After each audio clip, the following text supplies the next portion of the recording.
Friends, IPO के बारे में कुछ इंक्वायरी थी तो उसके बारे में बात करेंगे आज।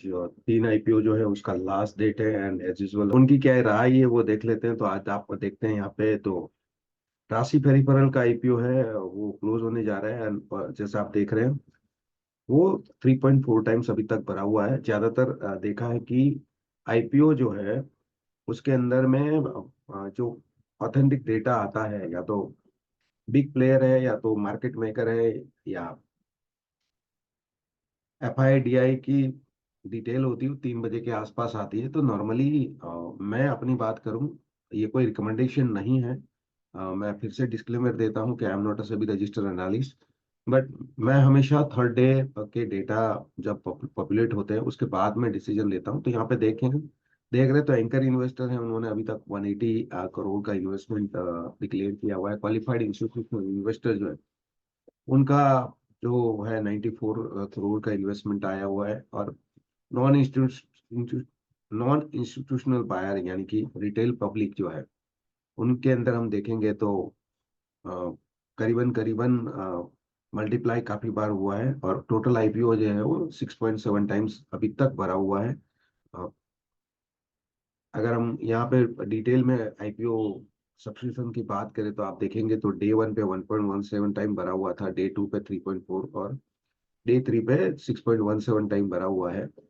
और एक QIB NI एंड रिटेल की डिटेलिंग भी है और एंकर इन्वेस्टर उनको कितना पोजीशन दिया था इसके बारे में डिटेल है। बट हमें तो इम्पोर्टेंट चीज ये देखना है कि आईपीओ में रिव्यू क्या आया था। तो अगर हम राशि फेरीपरल की इंटरी आईपीओ के बारे में बात करें तो करीबन करीबन यहाँ पे आप देखेंगे तो जो एक्सपर्ट है उनकी ओपिनियन ये थी कि 9 लोगों ने 8 लोगों ने 9 पॉजिटिव बोला है, एक ने मे भी अप्लाई किया। तो हम मान सकते हैं कि पॉजिटिव साइड पे 9 लोगों का रिप्लाई था।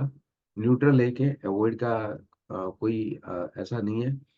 आनंद राठी है, एक्सिस है, बी बी इक्विटी है, कैपिटल मार्केट है, चॉइस इक्विटी है, दिलीप तावड़ा जी है।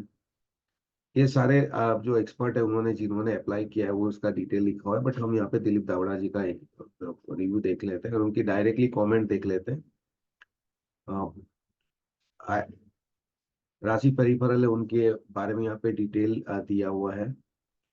और ये बेसिकली 34 ईयर एक्सपीरियंस कंपनी है जो डिस्ट्रीब्यूशन करती है ICT प्रोडक्ट के बारे में और पेरिफेरल बनाती है। अ, बाकी सारी डिटेल तो आपको मिल जाएगी। यहाँ पे ये भी लिखा हुआ है कि पेंडेमिक के टाइम पे उनकी जो IT प्रोडक्ट है उसकी एमएस शॉर्टेज की वजह से डिमांड बढ़ी हुई थी। Because as you know semiconductor के अंदर काफी बूम आया है पोस्ट कोरोना।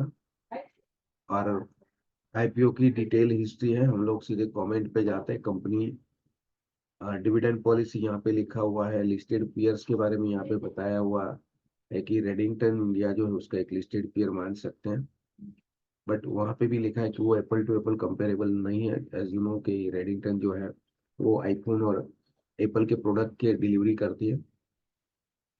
ये जो है सबसे इम्पोर्टेंट एरिया है कि अ, पढ़ने के लिए कि कंक्लूडिंग इंडिया इन्वेस्टमेंट स्ट्रेटेजी जो है ये कंपनी लीडिंग डिस्ट्रीब्यूटर कंपनी है। यहाँ ये चीज हमें समझने की जरूरत है कि कंपनी जो है वो किसी का माल बेचती है, ओके, मैन्युफैक्चरर नहीं है।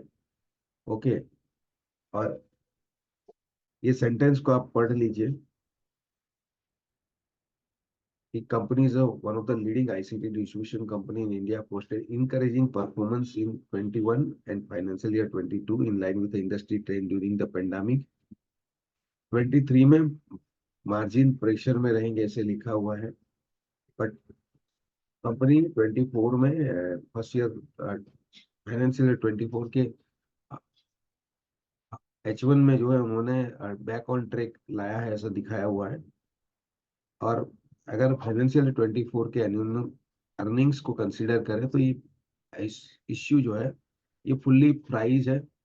और क्लियरली उन्होंने लिखा हुआ है कि investor may park fund for the medium term और long term rewards.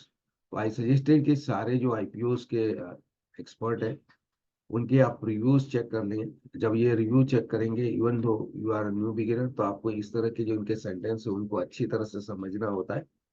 Between the lines message भी समझना होता है। और फिर से मैं बता रहा हूँ, मैं यहाँ पे किसी भी तरह की ट्रेडिंग इन्वेस्टमेंट की एडवाइस नहीं देता हूँ। मैं तो यहाँ पे जो ऑथेंटिक इन्फॉर्मेशन कहाँ पे वही आपको बता रहा हूँ। तो आप ये सारे रिव्यूज को जब पढ़ेंगे तो आपको एक अच्छा सा अपने आप ही पता चलेगा कि whether you have to apply और नॉट। और ये आईपीओ की जब लिस्टिंग हो जाएगी तो ज्ञान स्क्वायर ऑफ 9 और उसकी जो सपोर्ट रेजिस्टेंस लेवल की एक वीडियोस मैं जरूर बनाऊंगा। एंड मैं फिर से बता रहा हूँ यहाँ पे राशि परिवहन के बारे में जो एक्सपर्ट है, जो सिविल रजिस्टर एनालिस्ट है, उनकी राय क्या है वो आप यहाँ से पढ़ सकते हैं और अपने आप अपना डिसीजन ले सकते हैं। Thank you.